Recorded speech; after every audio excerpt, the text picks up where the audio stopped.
बहुत मेहनत करता है, दिन रात मेहनत करते हुए देखा हमने, संघर्ष करते हुए देखा। तो एक तो ये बात। दूसरी बात होती है कि जहां जहां इन्होंने काम किया है वहां क्या हो रहा है। तो जहां जहां जैसे दीपेंद्र जी भी इतने समय से हरियाणा में काम कर रहे हैं, रोहतक में काम करते हैं, अपने क्षेत्र में काम करते हैं, तो आपने खुद देखा होगा कि हाँ भाई इनके समय में क्षेत्र में परिवर्तन आया, नौजवानों को थोड़ा रोजगार मिल रहा था, हमारी कमाई इतनी मुश्किल नहीं थी। तो ये भी देखते हैं हम। और फिर हम नेता की नीयत देखते हैं कि नेता जो हमें बता रहा है, जो कह रहा है, उसमें सच्चाई है कि नहीं है। आप मेरे परिवार पे भरोसा करते हो, 4-5 पुश्तों से हम सेवा कर रहे हैं। जवाहरलाल नेहरू जी से पहले उनके पिताजी, फिर जवाहरलाल नेहरू जी, फिर इंदिरा जी, फिर राजीव जी, सोनिया जी, और आज राहुल जी और मैं। तो क्यों भरोसा करते हो? भरोसा इसलिए करते हो क्योंकि आपने खुद देखा कि जब इंदिरा जी कुछ कहती थी तो करके दिखाती थी। तो राजीव जी थे, देश के लिए शहीद हुए, देश की सच्चाई के लिए लड़ते लड़ते शहीद हुए। नेहरू जी थे, देश की गली गली में घूमे, देश की जनता के लिए आवाज उठाई, स्वतंत्रता के लिए लड़े। तभी तो आप भरोसा करते हो कि हाँ ये लोग जो कहते हैं वो करके दिखाते हैं।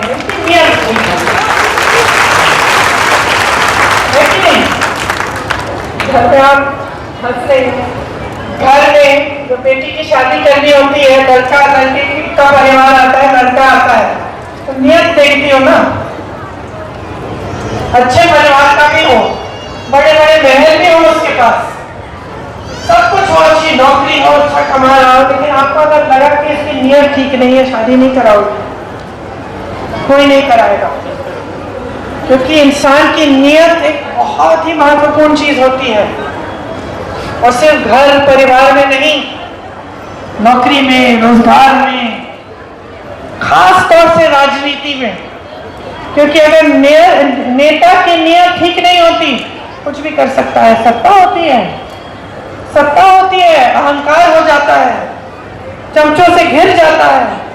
मोदी जी के साथ यही हुआ है, मोदी जी घिर गए हैं चमचों से, कोई सच बताने वाला है ही नहीं। एक दिन एक मुख्यमंत्री, अगले दिन दूसरा मुख्यमंत्री बदल देते हैं, मंच पे आते हैं, ऐसी ऐसी बातें करते हैं कि पूरा देश जान रहा है कि सच नहीं है, पूरा देश देख रहा है कि अरे मोदी जी सच नहीं बोल रहे हैं, तो मोदी जी कहे जा रहे हैं। तो नियत बहुत ही जरूरी है। और यहाँ मंच पे बैठे हुए दीपेंद्र जी और नागराज जी, दोनों की नियत साफ है। दोनों जानते हैं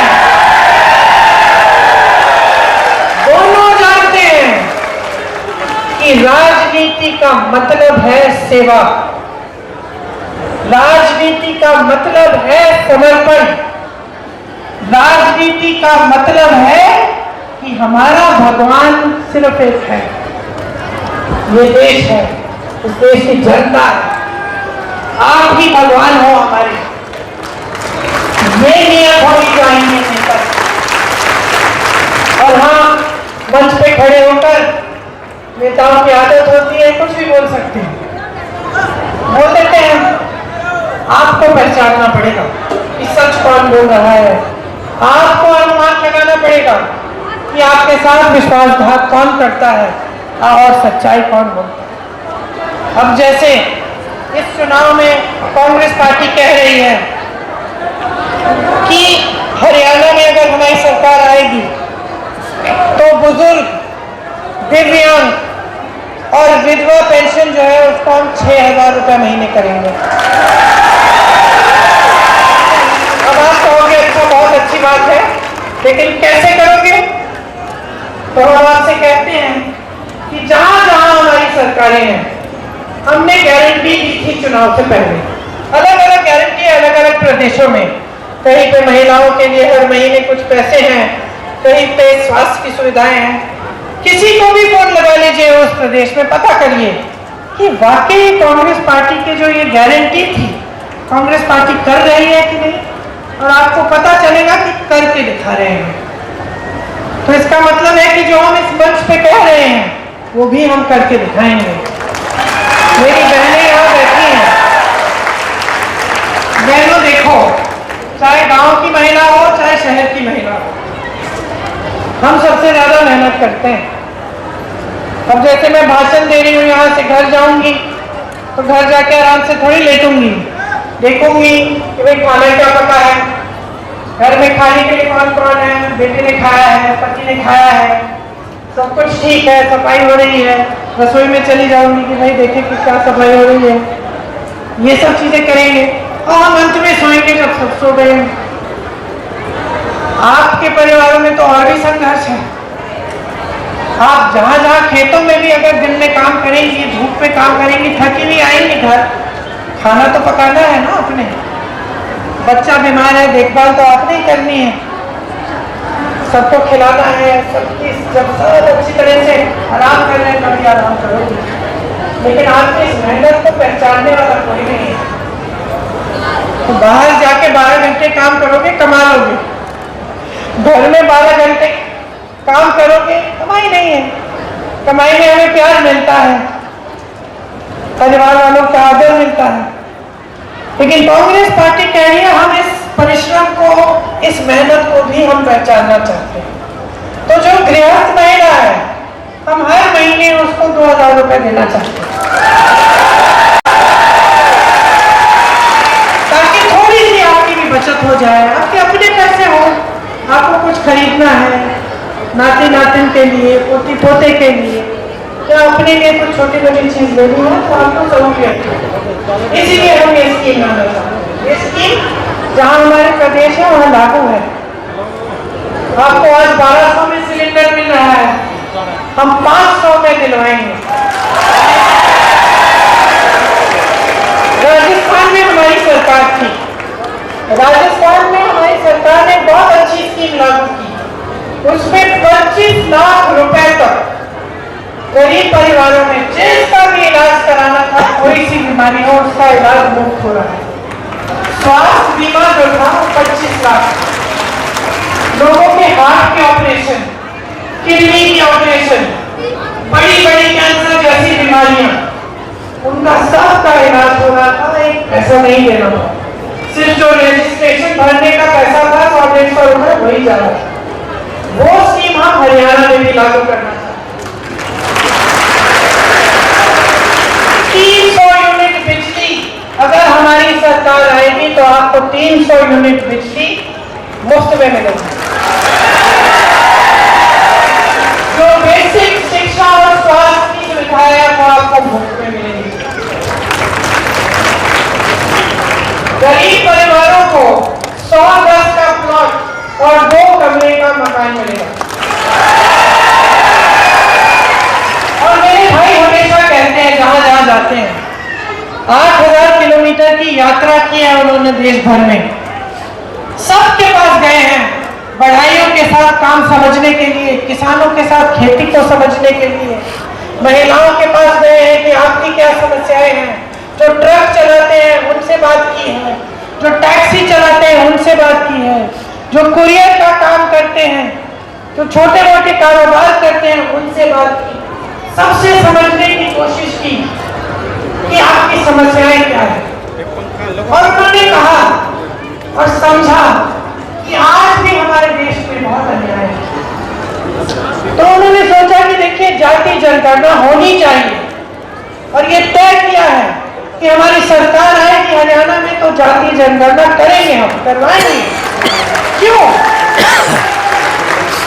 ये जानने के लिए कि किसकी कितनी आबादी है, क्या उसकी आबादी के तहत या जो उसकी क्या क्या समस्याएं हैं उसके तहत उनको सुविधाएं मिल रही हैं कि नहीं, क्या जो सरकारी स्कीमें हैं वो वहां तक पहुंच रही है कि नहीं, क्या आरक्षण है सबको मिल रहे हैं कि नहीं।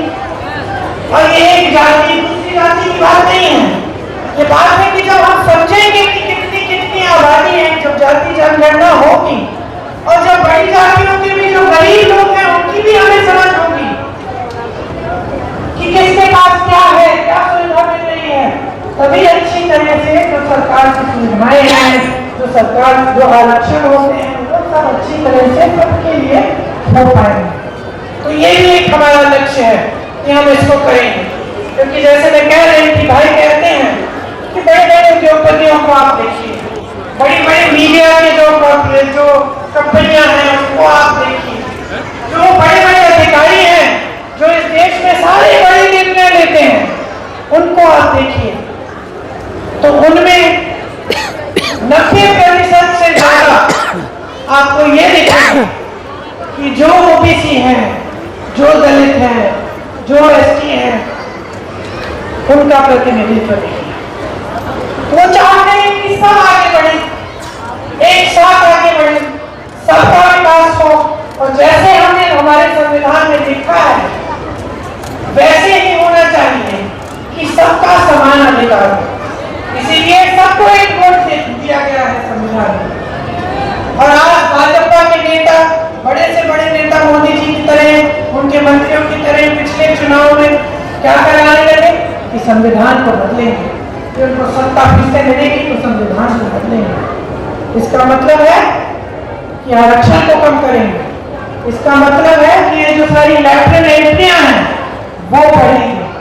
जैसे सेना में अग्निवीर करना चाहते हैं, उसी तरह से अलग अलग उद्योगों में ठेकेदारी में काम दे रहे हैं ताकि आपको पूरी सुविधाएं नहीं मिले, आपको आरक्षण नहीं मिले।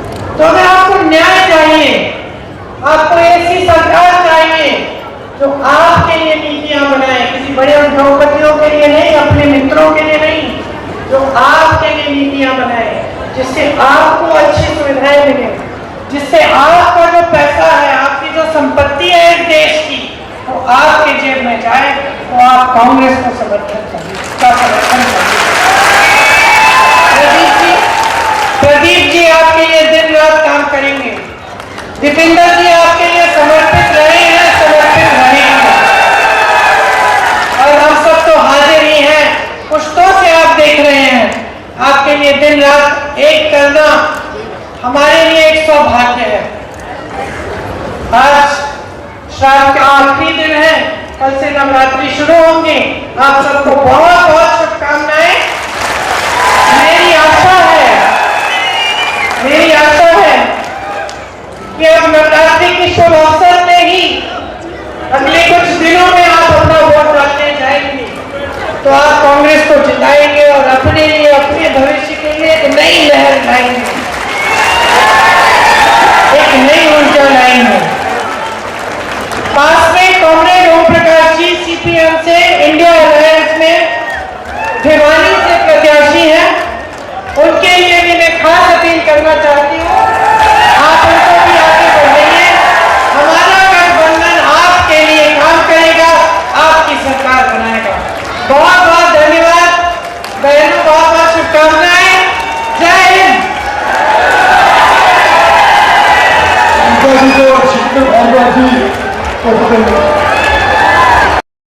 जो सुंदर नहर है, इसमें से इसका जो पानी का टाइम है ये बढ़े, ताकि आप अपनी सिंचाई करा सके खेतों की अच्छी तरह से।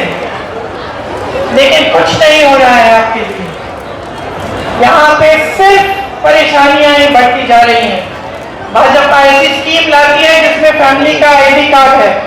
अब मैं मिली थी कुछ परिवारों से, कह रहे थे सबका नाम लिखना है आईडी में, और लिखते लिखते एक छोटी सी गलती हो गई तो उसको बदल नहीं सकते, फिर कहते हैं काम ही नहीं करेगा। और दूसरा, परिवार में जितने भी सदस्य हैं सारे सदस्यों के नाम लिखते हैं, आमदनी लिखनी है। कई ऐसे परिवार हैं जिसमें मान लो महिला नौकरी नहीं कर रही है, उसकी आमदनी नहीं है, उसके लिए 10,000 रुपए लिख दिए, और जोड़ के पूरे परिवार की आमदनी बढ़ा दी। अब जब वो बेचारी महिला गई अपने बच्चों की भर्ती कराने सरकारी स्कूल में, कह दिया कि नहीं कर सकते, क्योंकि देखो तुम्हारा ये आईडी कार्ड है, इसमें तुम्हारे परिवार की आमदनी बहुत ज्यादा है, तुम्हें ये मुफ्त शिक्षा नहीं मिल सकती। तो बेचारी के बच्चे बैठे हुए घर पे, स्कूल नहीं जा पा रहे। नौकरी का एप्लीकेशन भर रहा हो, कहते कि भाई तुम्हारे परिवार की आमदनी बहुत ज्यादा है, तुम्हें नौकरी नहीं मिल तुम एप्लीकेशन ही नहीं कर सकते सरकारी नौकरी का। ये क्या बातें हो रही हैं? हर स्तर पर आपके साथ गलत हो रहा है।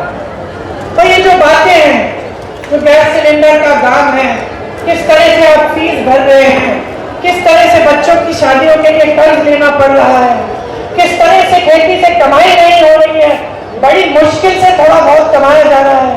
आपको लग रहा है कि मोदी जी, खट्टर जी, यहाँ के मुख्यमंत्री जी ये बातें समझ भी रहे हैं, वो जान रहे हैं कि ये मुसीबतें हैं आपकी? मुझे नहीं लगता, क्योंकि अगर जान रहे होते तो ये फैमिली आईडी वाली स्कीम नहीं निकलती, ये अग्निवीर जैसी स्कीम नहीं निकलती, ये हमारे सारे बंदरगाह, हमारे सारे एयरपोर्ट, हमारी सारी जमीनें जो देश की हैं वो अपने बड़े बड़े उद्योगपति मित्रों को नहीं देते। अगर जानते तो कम से कम कोशिश तो करते कि किसी न किसी तरह से मदद करते आपकी। तो या तो जान नहीं रहे हैं, या फिर इनकी नीयत ठीक नहीं है, या फिर इनकी नीयत यही है कि जनता को लूटो, देश आगे बढ़े ना बढ़े, जनता आगे बढ़े ना बढ़े, बस हमारी सत्ता रहनी चाहिए। और चुनाव के समय जाति के नाम पर, धर्म के नाम पर जनता को बांटते हैं। यही एक काम उन्होंने किया है इस देश में, जनता को बांटा है, जनता को जातियों में, धर्मों में बांट बांट कर, फूट फैलाकर, आपसी नफरत फैलाकर यही काम किया है। मेरे ख्याल से इन्होंने कभी संघर्ष देखा ही नहीं है, कभी दुख झेला ही नहीं है। जिस तरह से आप रोज झेल रहे हैं, जिस तरह का आप दर्द रोज झेलते हैं, देखते हैं, एक रोटी को खान बनाने के लिए, खाने के लिए, और इतनी सी कमाई के लिए जितना संघर्ष आप कर रहे हैं, मुझे नहीं लगता है लोगों ने किया है। अभी मैं विनेश जी के यहाँ से आ रही हूँ, जहाँ विनेश लड़ रही है, गर्व से मेडल लाई इस देश के लिए। क्या किया उसके साथ, क्या किया? जब संघर्ष कर रही थी, न्याय मांग रही थी, तो मुंह फेर दिया। जब मेडल लाए तो घर बुलाया, चाय पिलाई, फोटो खिंचवाई अपने साथ मोदी जी ने।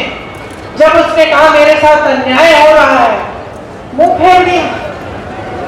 मोदी जी की पुलिस उसको खींचती है, फिर बाल नोचती है, ट्राई करती है उसकी। वो लड़की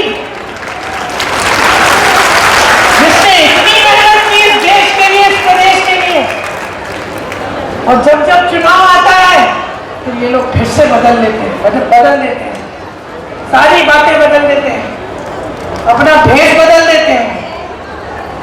तो आप समझिए आपके साथ क्या हो रहा है। आप समझिए कि बदलाव की शक्ति आपके हाथों में है। आज अगर आप एक ऐसी सरकार चाहते हैं जो आपके लिए काम करे, तो आप आसपास देखिए, मेरी बातों पे भी मत चाहिए, देखिए कि संघर्ष करने वाला कौन है। तो दीपिंदर जी बैठे हैं, जानती हूँ अच्छी तरह दीपिंदर जी को, मैं सालों से देख रही हूँ। और ये मत समझिए कि सिर्फ इनकी बातों पे मैं कह रही हूँ, मैं पूछती हूँ लोगों से, हरियाणा से कोई आता है मैं पूछती हूँ, दीपिंदर जी मिलते जुलते हैं लोगों से, गांव में जाते हैं, संघर्ष करते हैं, मेहनत करते हैं, हमेशा यही पता चलता है कि मेहनत करते हैं, कि इनका घर, इनके दरवाजे आपके लिए 24 घंटे खुले रहते हैं। ये प्रदीप नरवाल जी हैं,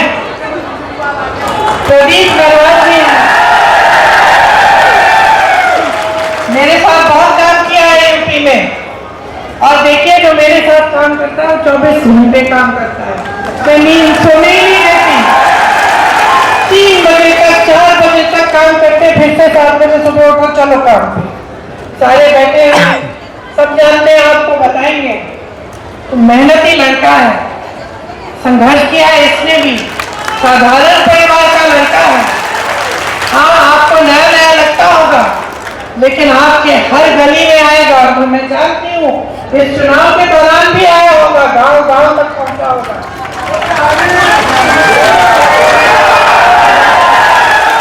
देखिए जब हम नेता को चुनते हैं ना, जब हम नेता को चुनते हैं तो जो दो चार चीजें मन में रखनी चाहिए कि इसने अपने जीवन में क्या क्या किया है, क्या जनता की सेवा की है, संघर्ष किया है, इसकी क्या कहानी है।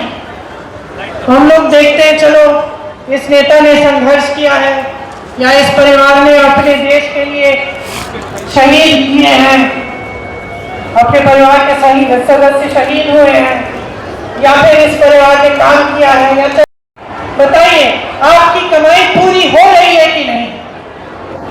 नहीं हो रही है। 10 सालों से इनकी सरकार चल रही है, कमाई किसी की पूरी नहीं हो रही है।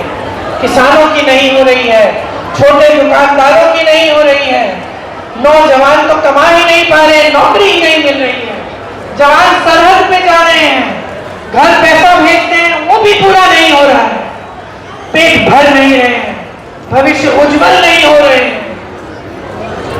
तो अब ये उम्मीद कर रहे थे इनसे, जब आपने सरकार चुनी, जब भाजपा को आपने अपना वोट दिया 2-2 बार, तो क्या आपने ये सोचा था कि इस तरह की लूट मचेगी, कि इस देश के सारे बंदरगाह, इस देश के सारे हवाई अड्डे, सारी बड़ी बड़ी सड़कें, सारे बड़े बड़े उद्योग जहां से आपको रोजगार मिलता था, वो सब इन्हीं उद्योगपतियों को दिए जाएंगे? कि इस देश की जमीन चाहे गुजरात में हो चाहे कहीं भी हो, 1 रुपए के दाम पर इनको दी जाएगी? क्या आपने ये सोचा था? आप सोच भी नहीं सकते थे, हम खुद सोच नहीं सकते थे।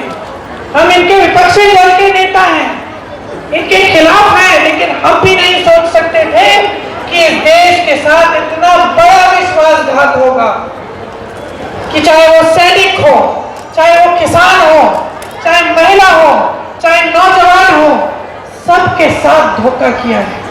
तो बड़े बड़े मंचों पर आकर रोज रोज आपसे वादे करते हैं जो पूरे नहीं करते, नई नई स्कीम निकालते हैं जिससे आपको लूटा जाए। सरकार के पैसे भाइयों और बहनों किसी नेता के नहीं होते, किसी के जेब के लिए नहीं होते, किसी नेता को आगे बढ़ाने के लिए नहीं होते। सरकार के पैसे आपके पैसे होते हैं। कांग्रेस की सरकारों को देखिए, कर्नाटका में सरकार है, तेलंगाना में सरकार है, हिमाचल में सरकार है। क्या कर रही है कांग्रेस की सरकारें? आपका पैसा आपके जेब में डाल रही है। महिलाओं को हर महीने कुछ पैसे देंगे, पेंशन पुराना पेंशन दिलवा के, ऐसी स्कीम ला के जिससे आपको आपके पैसे मिले, आप अपने पैरों पे खड़े हो जाए, किसानों को एमएसपी दिलवा के। और यहाँ क्या हो रहा है? जहां जहां भाजपा की सरकार है, वहां जो आपके पैसे हैं, जो आपका हक है, वो आपसे छीना जा रहा है, बड़े बड़े उद्योगपतियों के जेब में जा रहा है।